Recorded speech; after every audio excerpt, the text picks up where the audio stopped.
Welcome to Midwest Model United Nations 61 Rules Training. My name is Allison Kelzer, and I will be serving as the President of the Security Council for Midwest Model United Nations 61 Online. Hello, everybody. My name is Lance Allen. I'll be serving as the President of the General Assembly. Hi guys, my name is Heather and I will be serving as president of the ECOSOC. The purpose of this video is to provide an introduction and overview for our conference rules of procedure. If you haven't done so already, please make the MMUN Rules of Procedure Guide available at your reference as you view this video.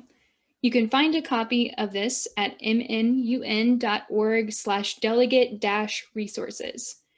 Additionally, page 13 of the Rules and Procedures Guide is the short form list of all common points and motions. Those are the ones that we will be explaining and demonstrating in this video.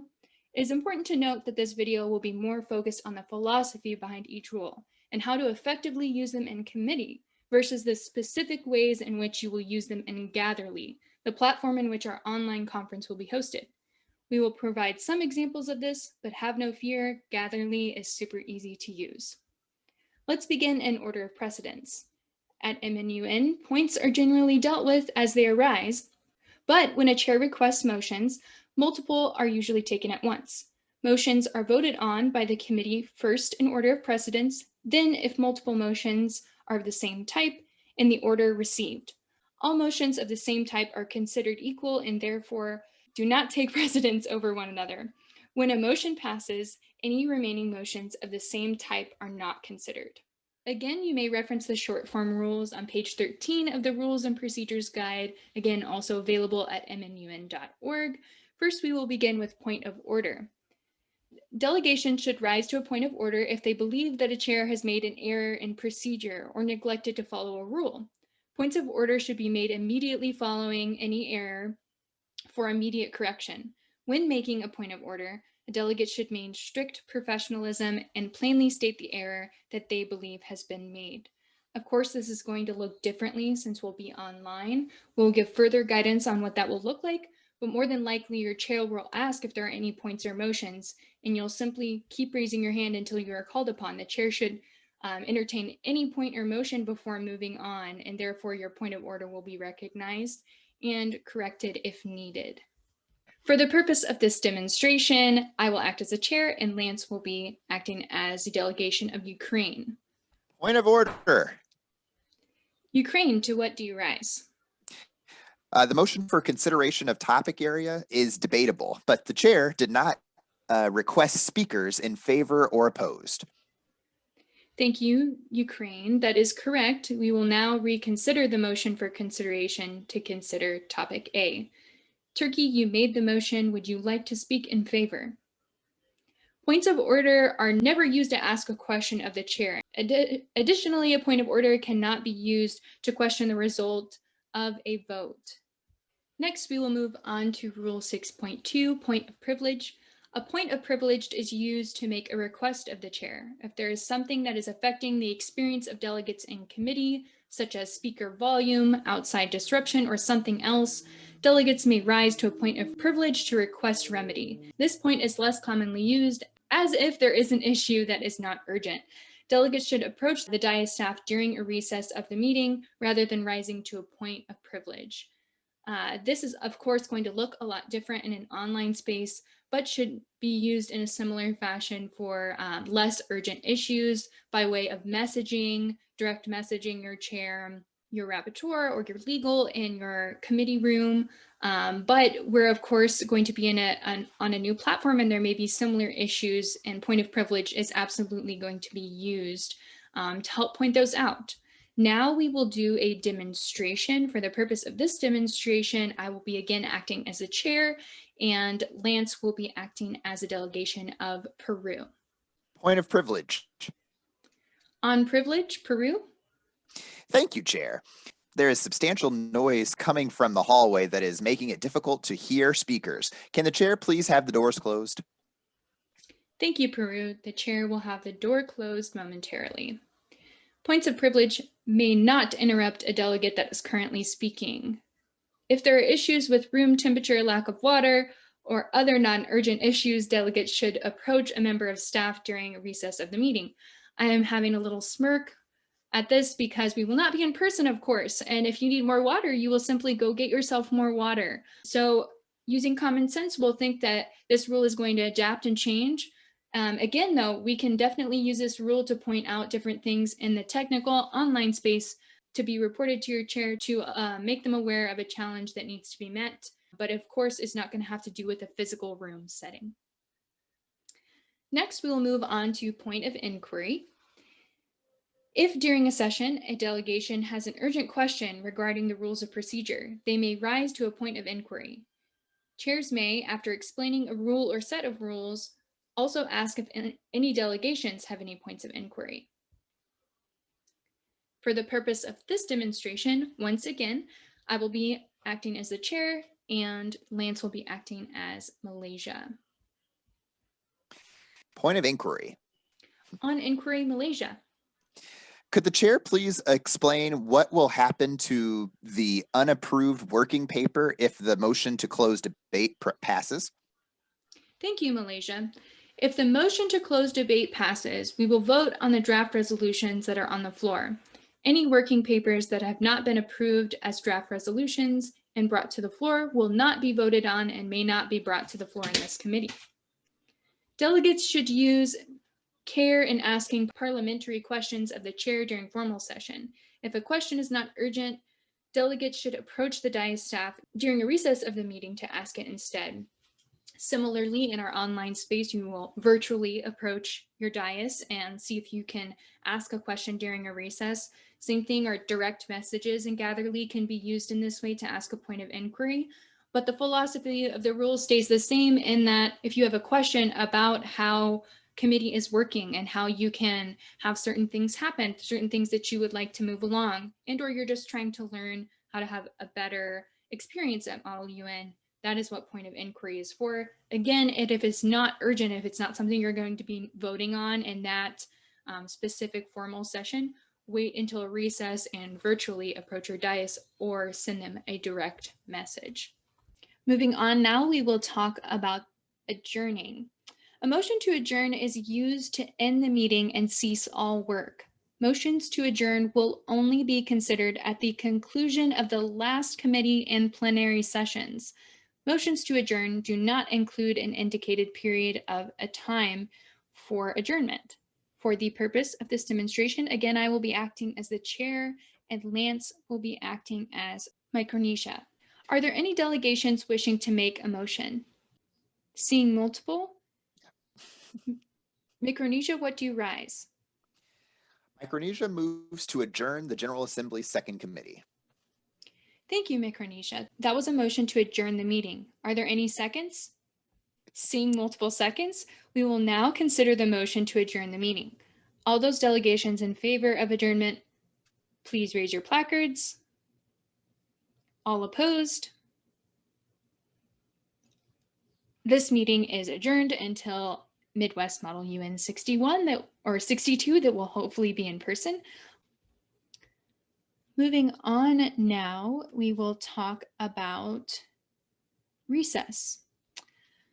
And as you can see here on the screen, there's a really helpful diagram. It might be a little small, so be sure to get this document pulled up and reference it in your preparation time before the conference. A motion to recess temporarily suspends the formal meeting to allow for informal debate in caucuses, meal breaks, and overnight breaks.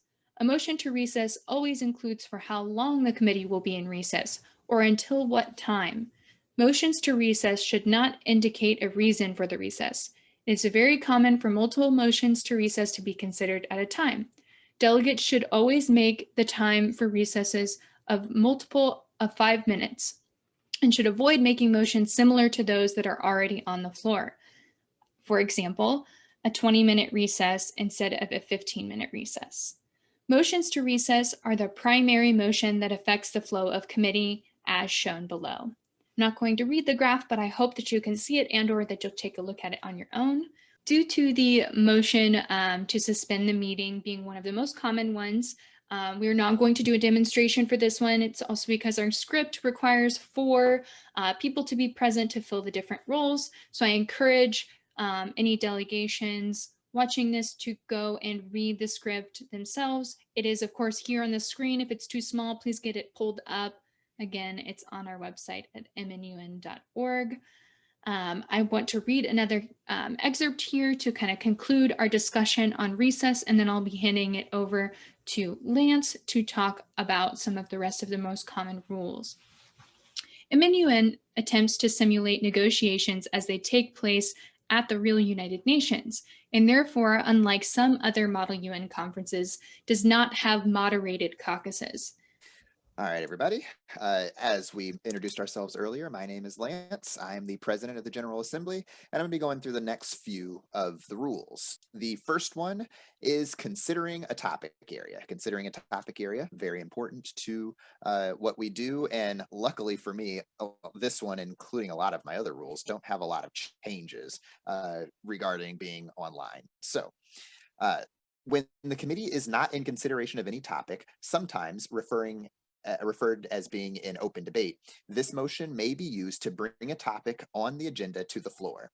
This motion is important as until a topic is brought to the floor, its may not be discussed during the formal speeches, and working papers on the topic may not be viewed by DIA staff. Motions to consider a topic area are debatable. A couple things to remember about this one. This is going to be one of the first things that happen in your committee session. It'll happen before all the substantive debate, as the little paragraph there said. It is debatable, and during that debate, you would talk about the importance of each one of the topic areas. And generally, before we have a motion to consider a topic area, you'll have your opening speeches, as well as a couple people calling for a recess to talk about the importance of those things. So now we have a little scenario, and in this scenario, I will act as the chair, and the president of ECOSOC, Heather, will act as Turkmenistan. So, do any delegates wish to make a motion? Turkmenistan. Turkmenistan moves to consider topic A. That was a motion by Turkmenistan to bring topic A, nuclear non-proliferation, to the floor. Is there a second? Second. Hopefully the second will be made by a different delegation. But yes, seeing multiple seconds, are there any other motions? Seeing none, we will now consider Turkmenistan's motion to consider topic A. This motion is debatable. Turkmenistan, you made the motion. Would you like to speak in favor? Yes. Thank you. Any other delegations wishing to speak in favor? Brazil, are there any other delegations wishing to speak opposed? India, seeing as we only have one delegation wishing to speak opposed, we only have one delegation speaking in favor. Please line up at the microphone, not in virtual world, in order of Turkmenistan, then India. Each of you will be granted 15 seconds to speak. Turkmenistan, you are recognized. And then, of course, Turkmenistan would begin their speech. Again, in a virtual world, you would not line up at the microphone. We'll just be recognized in the Gatherly broadcast, probably.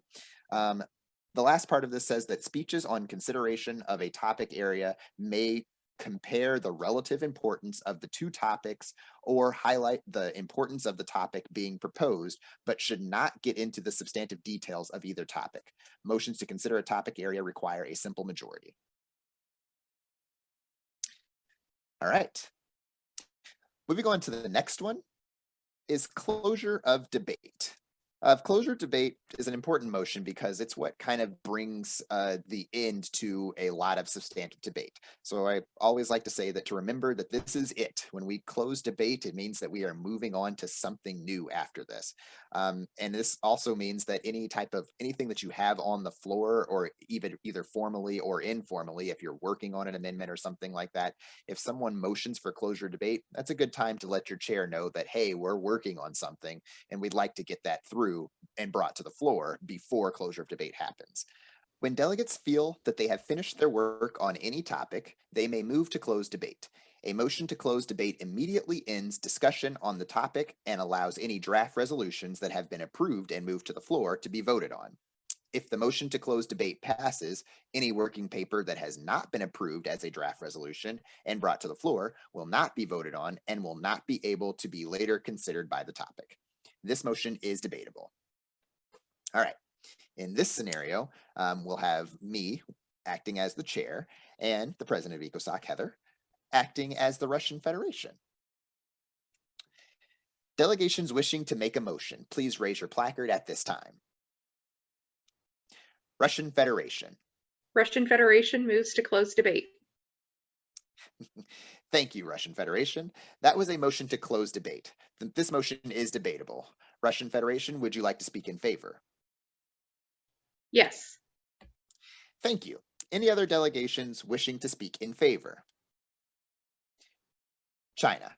Are there any delegations wishing to speak opposed? As we have no speakers opposed, we will not have any speakers in favor. We will now vote on the motion to close debate. This motion to close debate is the most common way to enter voting procedure. If debate is closed without any draft resolutions on the floor, nothing can be voted on. Bringing an item to the floor. This is one that I think is also very important. It is important because it allows us to bring the things that we've been working on and things that have been considered by the dais to the floor for consideration by the whole body. It is a strategic thing to make sure that you get all of your working papers and all of your amendments brought to the floor before closure of debate happens. I always encourage delegates to talk to the dais first before they attempt to bring something to the floor. It's going to really put a stop to your strategic moves if the dais tells you that we haven't completed editing or anything like that by the time when you want to bring something to the floor. And this motion is not debatable. As soon as you make the motion, that document or that amendment will be brought to the floor. So once a draft resolution or amendment has been approved by the dais staff, delegates may motion to bring it to the floor. Once an item is on the floor, it is considered of the body and may be directly referred to in speeches. Before being accepted and brought to the floor, working papers and the clauses within them must be directly discussed or may not be directly discussed in formal speeches, except in Security Council committees. If the item brought to the floor is a draft resolution, the sponsor will be immediately granted presentation rights to explain their draft resolution to the committee. Motions to bring a draft resolution or amendment to the floor do not require a second and are not debatable. Delegates are reminded that there are 2 approved draft resolutions that may be brought to the floor. Are there any points or motions at this time? France, to what do you rise? France moves to bring draft resolution A1 to the floor. Thank you, France. Are there any other points or motions at this time? China, to what do you rise? China moves to bring draft resolution A-2 to the floor. Thank you, delegate. Are there any other points or motions? Seeing none, we will now consider these motions in the order received, starting with France's motion to bring draft resolution A1 to the floor. This motion does not require a second and is not debatable. Draft resolution A1 is now on the floor. The sponsors of draft resolution A1 will be granted 5 minutes of presentation rights. I think this is one that will be pretty easy to do as well in the virtual world, but just make sure that you are looking to your chair for any types of tweaks that will have to happen as we move into a virtual bringing things and virtual presentation rights and such. All right. The next one is limits. And limits is a fun one because it's got a couple of different uses. First, you can use it to keep the committee on pace by limiting a speaker, saying that a speaker can only speak for so much amount of time, or that they can only have so many questions. But also, limits can be used to put a hard limit on debates, saying that a debate has to be done by a certain amount of time. So limits may be placed on both speaking time and general debate. When moving to limit speaking time, delegates must indicate either a total amount of time in minutes that delegations will be allowed to speak, or time for both speaking and answering questions. If passed, the new limit on speaking time will be enforced by the chair.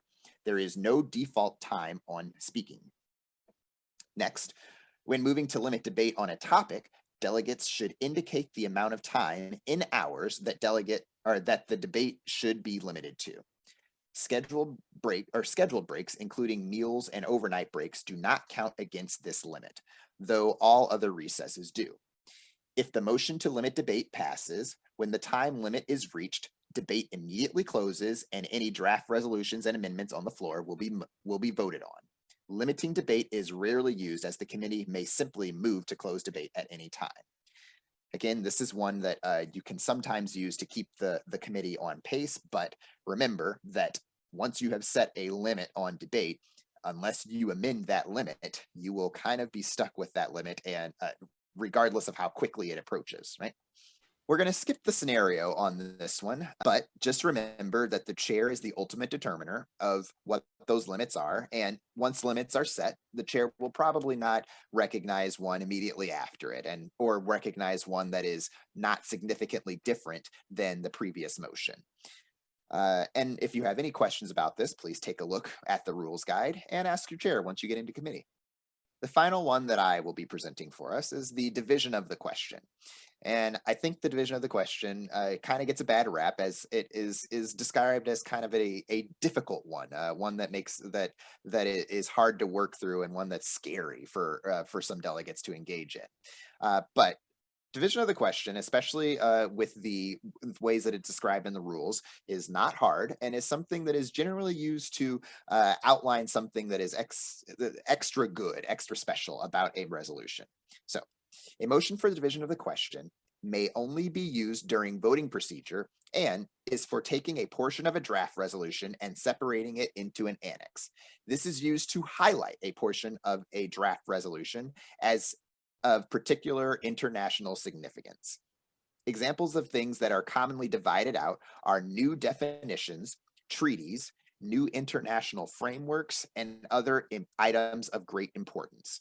Motions for division of the question must be submitted in writing to the committee staff and approved before entering voting procedure. Motions for division of the question are debatable and then consist of 2 votes. The first is a procedural vote that determines whether or not the proposed sections are divided, and if the vote fails, there is no second vote. If the first vote passes, a second vote is then held to approve or reject the newly created annex. The flow of the motion is shown in the chart below. The diagram does great things to make it understandable. We'll now consider draft resolution A1.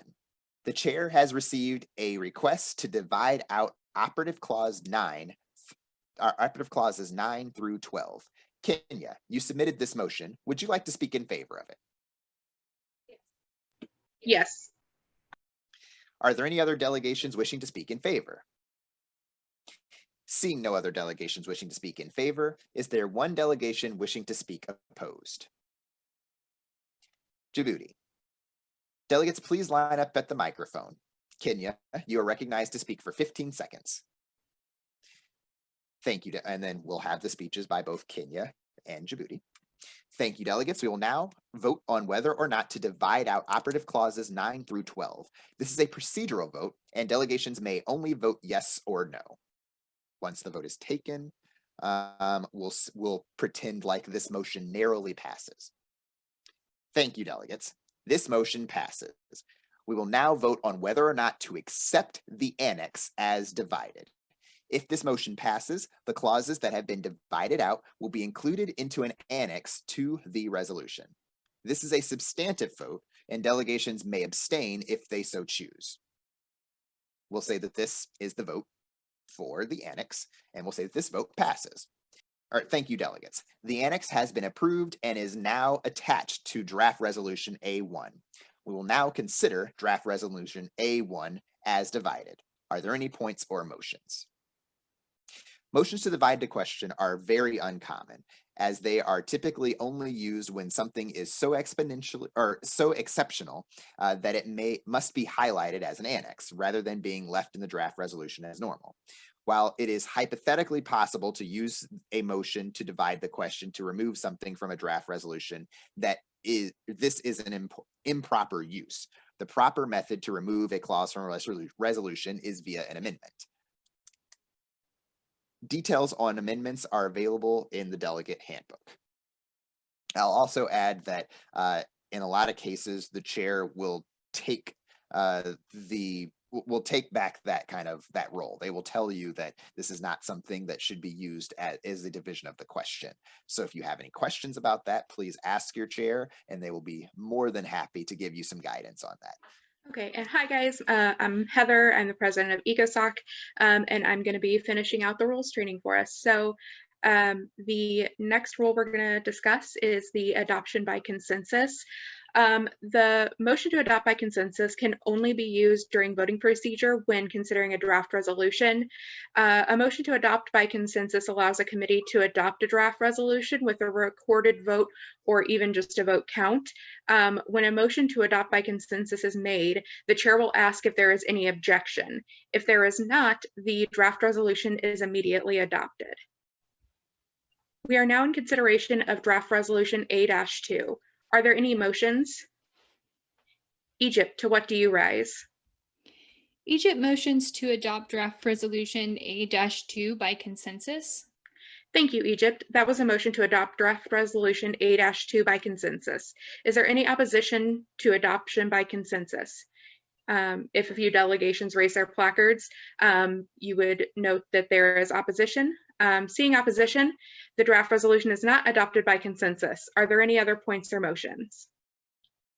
So the achievement of a consensus is often the end goal of negotiations within the United Nations, as adopted resolutions are usually not legally binding. Achieving universal agreement on a proposal is the best way to ensure that they are executed.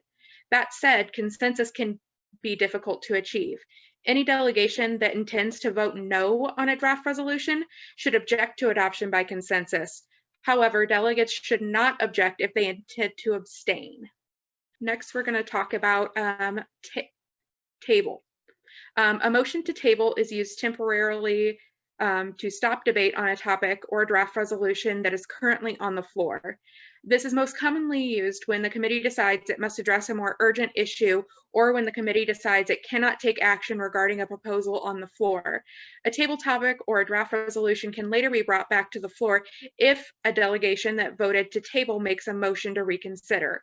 For that reason, motions to table always require a roll call vote.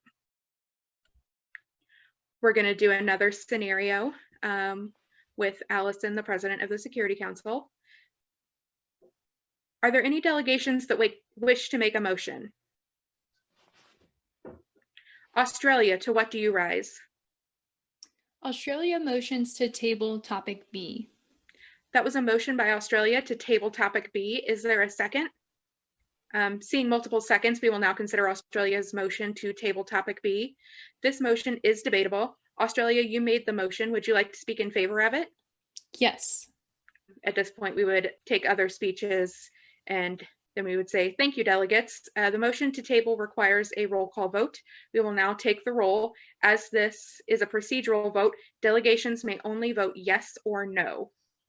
A roll call vote would be taken. Thank you, delegates. By a vote of 28 in favor to 16 opposed, the motion to table passes. We are now no longer in consideration of topic A and are now in open debate. Are there any motions? Typically, after a topic is tabled, a motion will be made to immediately move to consider another topic. Draft resolutions are typically only tabled if there is belief that it will not pass and the committee is electing to table it rather than conduct a vote. Motions to table are very rare, except in Security Council committees, where they are often used to set aside the current agenda to deal with an emerging issue. That being said, the next rule we're going to discuss is about how to reconsider something that has been tabled. So as we discussed, any delegation that voted in favor of tabling a topic or a draft resolution may later make a motion to reconsider that topic or resolution, bringing it back to the floor. A motion to reconsider requires a widespread approval, which is a 2/3 vote in order to pass. So it should be discussed by many delegations in the committee before being made. Are there any motions at this time? Japan. Japan motions to reconsider topic B. Thank you, Japan. As Japan voted in favor of tabling topic B, the motion to reconsider is in order. Is there a second? Hearing seconded by Hungary, this motion is debatable, Japan. You made the motion. Would you like to speak in favor of it? Yes. Other speakers would be taken and other speeches would be made. Thank you, delegates. The motion to reconsider requires 2/3 majority, meaning at least twice as many yes votes as no votes. All those in favor, please raise your placard. When a motion to reconsider passes, the topic or draft resolution is brought back to the floor and debate is resumed as normal.